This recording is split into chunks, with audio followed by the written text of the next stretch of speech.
তো বন্ধুরা, তোমরা দেখতে পাচ্ছ আমি একটা জলাভূমির পাশে দাঁড়িয়ে আছি। এখানে রাশি রাশি সব হেলেঞ্চা শাক হয়ে আছে। এই হেলেঞ্চা শাক আমাদের বাংলায় জলাভূমিতে প্রতিটি জমিতে বেড়ে ওঠে। এটা একটা উভচর গোত্রীয় উদ্ভিদ। এখানে এটা ডাঙায় এবং জলাভূমিতেও জন্মায়। এটার বিশেষ গুণাগুণ আছে বন্ধুরা। এটার একটা ভেষজ গুণ সম্পন্ন উদ্ভিদ এটা।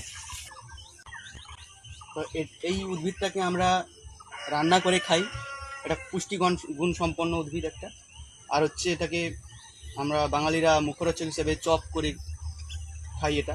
এছাড়া এর বিশেষ গুণাগুণ রয়েছে। এটা শিশুদের বা বড়দের স্মৃতিশক্তি বাড়ানোর জন্য এটা খুবই উপকারী, এবং এটা চর্মরোগে এবং আরও অনেক নানান কাজে এটা ব্যবহার করা হয়।